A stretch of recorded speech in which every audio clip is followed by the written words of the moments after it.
Good morning, my dear students. Today it's a very bright sunny day.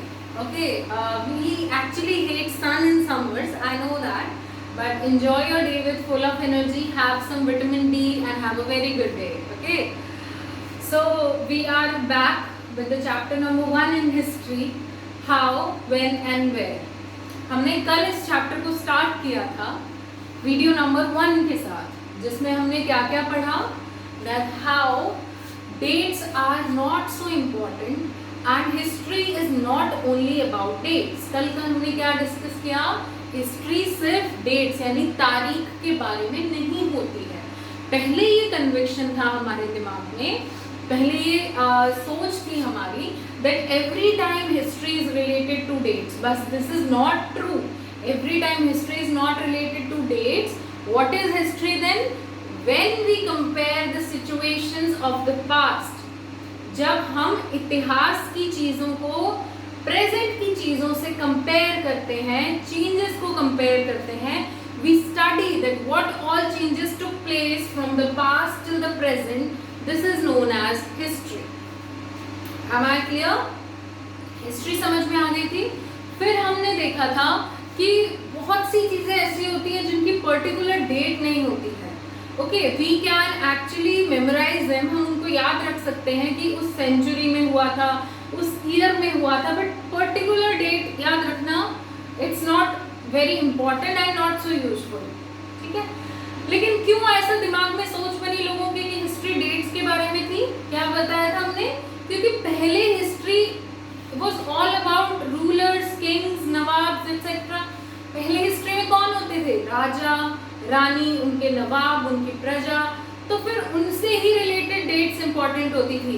वो राजा कब बने, उनकी शादी किससे हुई, बेटे कब हुए, बेटे कब राजा बने, उन्होंने कौन सा युद्ध जीता, कौन कब युद्ध जीत के उन्होंने कब्जा किया, यही सब टर्म्स इंपॉर्टेंट होते थे, इसलिए डेट्स की इंपॉर्टेंस आई थी. बट लेटर ऑन हमने हमारी प्रीवियस क्लास की बुक्स में भी पढ़ा कि हाँ, history is not about dates. जैसे 6th क्लास में सबसे ज़्यादा हमने क्या पढ़ा था, कैसे घर होते थे. We learned about Buddhism, Jainism. ठीक है, थ्योरीज पढ़ी हमने, उसमें तो कहीं डेट्स नहीं थी. तो क्या वो हिस्ट्री नहीं थी? वो हिस्ट्री थी. History is about changes that occur from past to the present. इतना क्लियर था? फिर रिवीजन दोबारा देखो, जेम्स मिल ने कब किया था डिवीजन इंडियन हिस्ट्री का? 1817 में. जेम्स मिल स्कॉटिश इकोनॉमिस्ट थे. ठीक है, एक पॉलिटिकल फिलोसोफर थे, यानी कि राजनीतिक सोच वाले आदमी थे. वो पॉलिटिकली अपनी थ्योरीज लिखते थे. ठीक है, जैसे राजनीति की भी कुछ थ्योरीज होती होंगी ना, आप मैथ्स में थ्योरम पढ़ते हो, साइंस के लॉज होते हैं, ऐसे ही पॉलिटिकल भी फिलॉसफीज होती हैं. उनको पढ़ने वाले और उनको लिखने वाले कहलाते हैं पॉलिटिकल फिलोसोफर. ठीक है, जेम्स मिल ने कितने पार्ट्स में डिवाइड किया था इंडियन हिस्ट्री को? Hindu, Muslim, British. He said that Hindu and Muslim rule जो था वो भारत के लिए अच्छा नहीं था. उसने भारत को सिविलाइज नहीं किया, बेटर नहीं बनाया, डेवलपमेंट नहीं की. But only the British rule could help civilise India. सिर्फ और सिर्फ जो ब्रिटिश रूल था वो भारत की डेवलपमेंट कर सकता था. उसके लिए क्या जरूरी था? हिंदू और मुस्लिम्स को अपना कल्चर, अपनी सोच, जो वो रिलीजन के बेस पे डिस्क्रिमिनेशन करते हैं, कास्ट टैबूज. कास्ट टैबूज मतलब जब आप अब उनको जात के बेसिस पे उन पे डिस्क्रिमिनेशन करते हो, ये सब छोड़ना पड़ेगा. और किसकी सोच अपनानी पड़ेगी? Of the British rule, the developmental thinking. तभी इंडिया का उद्धार हो सकता है, ऐसा जेम्स मिल का मानना था. यहाँ तक हमने कल पढ़ा था. आई होप आप सबको क्लियर है और आपने बुक से पढ़ा है chapter. That's like my good students. Please बेटा, टीचर आपको जो कुछ भी बोलते हैं ना, मैं ही नहीं, आपके और भी टीचर्स जो हैं, आपको जो कुछ बोलते हैं उस इंस्ट्रक्शन को फॉलो किया करो. दैट्स फॉर योर बेटरमेंट, आपके लिए ही है वो चीज. ठीक है, ओके.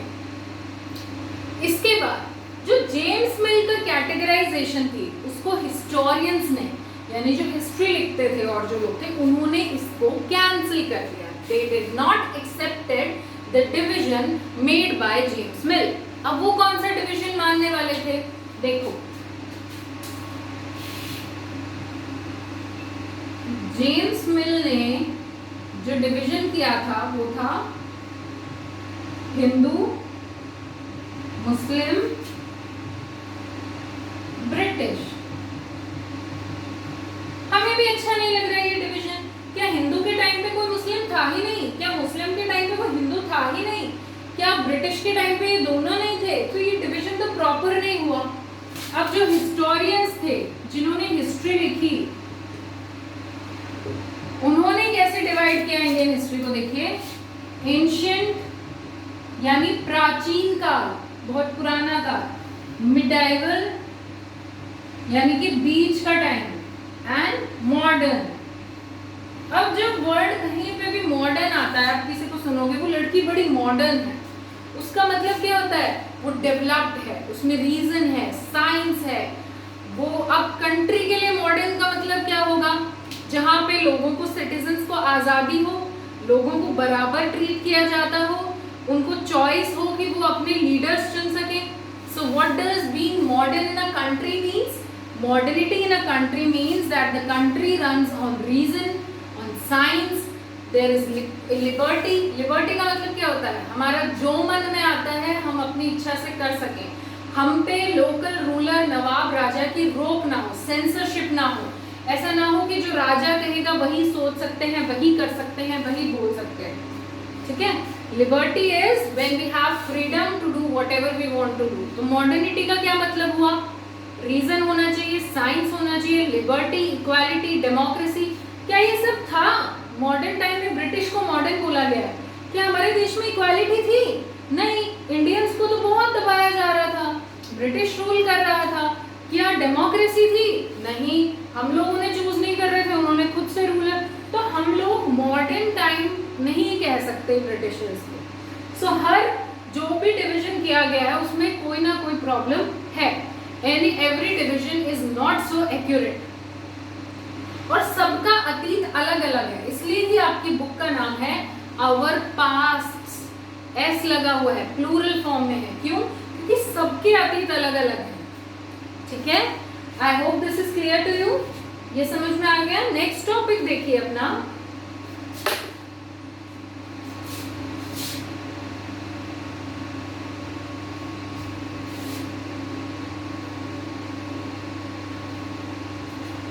नेक्स्ट टॉपिक है व्हाट इज कॉलोनियल। अब क्योंकि मॉडर्न नहीं बोल सकते थे अब ब्रिटिश टाइम को, तो कुछ लोगों ने इस टाइम को बोला कॉलोनियल। कॉलोनियल का मतलब क्या है? ये वर्ड आया है from the word colony. Colony क्या होती है? किसी का भी एरिया, जैसे हम लोग बोलते हैं कि Ram lives in enclave colony, Shyam lives in Krish colony. कोई एक पर्टिकुलर एरिया, और वो एरिया किसी के नाम पे होता है, बिल्डिंग्स किसी मालिक की होती है, तो दैट इज कॉलोनी। वहीं से आप देखो, जब ब्रिटिशर्स थे, जब वो भारत आए, वो एक मकसद से आए थे, वो पहले ट्रेड करने आए थे, व्यापार करने आए थे। जब वो यहाँ पे आ गए तो उन्होंने देखा कि भारत की जो एडमिनिस्ट्रेशन थी, administration the daily activities for governance of a country. Administration का क्या मतलब होता है? The daily activities for the governance of country, यानी देश को चलाने के लिए रोज जो एक्टिविटीज की जाती हैं, चाहे तहसीलदार का काम हो, पटवारी का काम हो, कमिश्नर का काम हो, पुलिस का काम, ये सब एडमिनिस्ट्रेशन में आता है। तो ब्रिटिशर्स ने देखा कि भारत की एडमिनिस्ट्रेशन तो बहुत वीक है, यहाँ पे तो कोई स्ट्रॉन्ग रूल नहीं है। तब उन्होंने दिमाग लगाया कि हम इस देश पे कब्जा कर सकते हैं।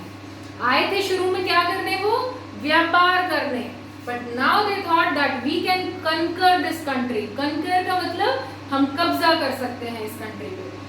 ब्रिटिश केम टू कंकर the country and establish there rule. उन्होंने कब्जा कर लिया और खुद का राज जमा लिया।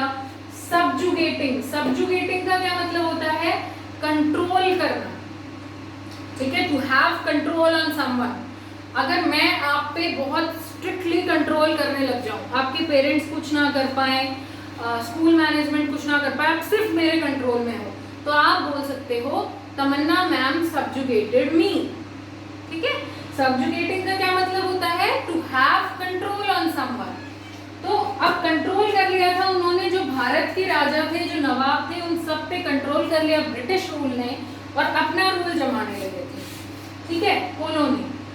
अब भारत में अपना रूल जमाने के बाद वो बहुत सारे चेंजेस ले आए थे इंडिया में। कैसे चेंजेस?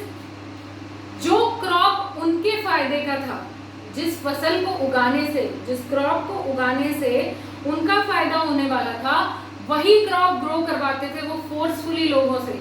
आपने पढ़ा होगा कॉटन, इंडिगो, पल्सेस, स्पाइसेस, जो उनके काम की थी, any raw material that was for need of British rule, ऐसे कोई भी फसल जो ब्रिटिश रूल के काम आने वाली थी, वो उसी क्रॉप को फोर्सफुली इंडियंस से उगाते थे। इंडियंस से फोर्सफुली रेवेन्यू लेते थे, टैक्स लेते थे अपने खर्चे उठाने के लिए, ठीक है। ब्रिटिश ईस्ट इंडिया कंपनी क्या करती थी? अपने खर्चे उठाने के लिए जो इंडियन पीपल थे उनसे रेवेन्यू और टैक्स कलेक्ट करती थी। क्लियर? अच्छा, अब अपनी मर्जी से ही वो जो सामान बाहर से मंगाना है वो मंगाती थी, या इंडिया से जो सामान उसे सस्ते रेट पे ले जाना है वो ले जाती थी। सब कुछ ब्रिटिश का अपने हिसाब से हो रहा था, इंडियंस की कोई वॉइस नहीं थी, इंडिया का कोई लेना देना नहीं था चीज़ों पे। Everything was run by British rule. और ये सब करने के लिए ब्रिटिश को कुछ चेंजेस लाने ज़रूरी थे।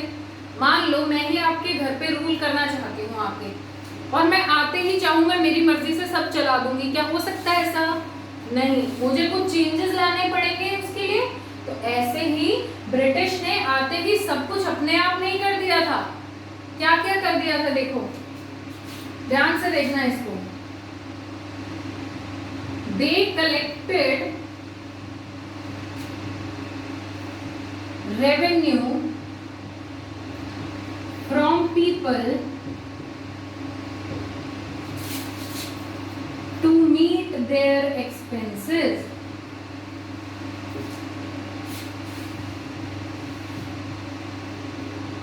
एक्सपेंसेस क्या होता है? हमारे खर्चे, अपने खर्चे उठाने के लिए British east India company revenue tax किससे लेती थी? इंडियन पीपल से। They forced Indian people, they forced Indian people to grow crop according to their need, according to their need। अब ब्रिटिश सरकार को जिस क्रॉप की जरूरत थी उस क्रॉप को उगाने के लिए किसको फोर्स करती थी? वो इंडियन पीपल को। Second, third, they exported the material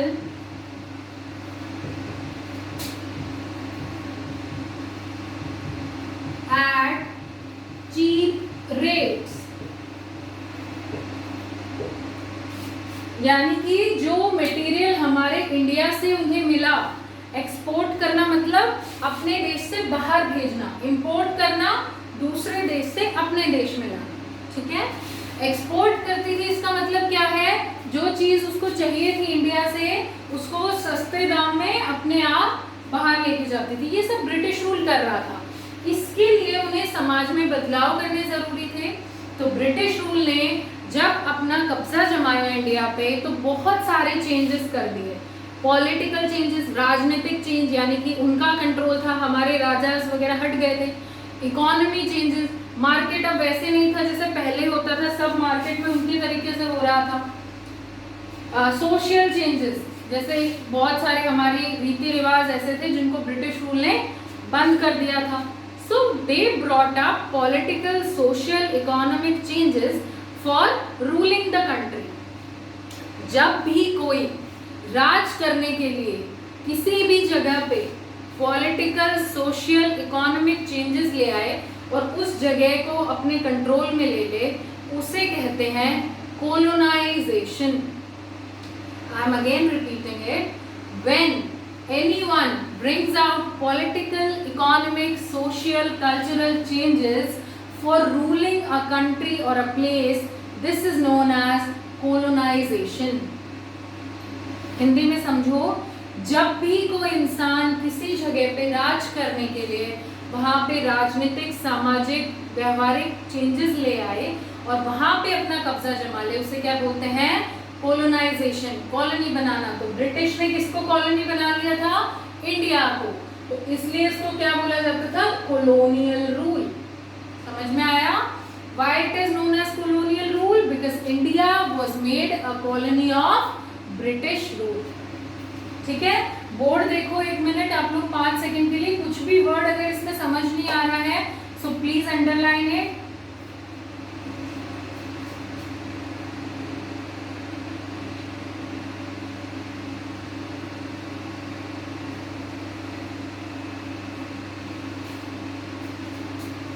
देख लो फटाफट बोर्ड को आप। अब मैं आपको इसकी फोटो भी भेज दूंगी, डोंट वरी। बट अब नेक्स्ट टॉपिक हमारा क्या है कि एडमिनिस्ट्रेटिव रिकॉर्ड्स। एडमिनिस्ट्रेशन मैंने आपको अभी बताया, डेली एक्टिविटीज के चलने के लिए जो भी काम किए जाते थे उसे बोला जाता है एडमिनिस्ट्रेटिव वर्क। तो उनके रिकॉर्ड रखना। अब जो ब्रिटिश सरकार थी ना, उन्हें ये लगता था कि कोई भी चाहे आर्ग्यूमेंट हो, पॉलिसी यानी कि नीति हो, कोई भी डिसीजन, फैसला हो, सबको लिखना चाहिए हमें। Writing is very important. ये सोच तो किसी टीचर की भी हो सकती है, वो आपको समझा सकते हैं that you have to learn by writing. अब लिख के याद करो। ऐसे ही ब्रिटिश सरकार की सोच थी कि कोई भी argument, agreement, policy, decision, debate, ये सब क्या होने चाहिए? लिखे हुए होने चाहिए और हमारे पास इसका रिकॉर्ड होना चाहिए। This was the thinking of British rule. तो उन्होंने कैसे क्या क्या लिखा, कहाँ पे रिकॉर्ड किया, ये सब हम कब पढ़ेंगे? कल के लेक्चर में। मिलते हैं कल। तब तक के लिए आप आज का लेक्चर बहुत अच्छे से देखिए। Okay, have a very good day and you can call me for your doubts any time. Book से जरूर चैप्टर को रीड करना। Have a very good day.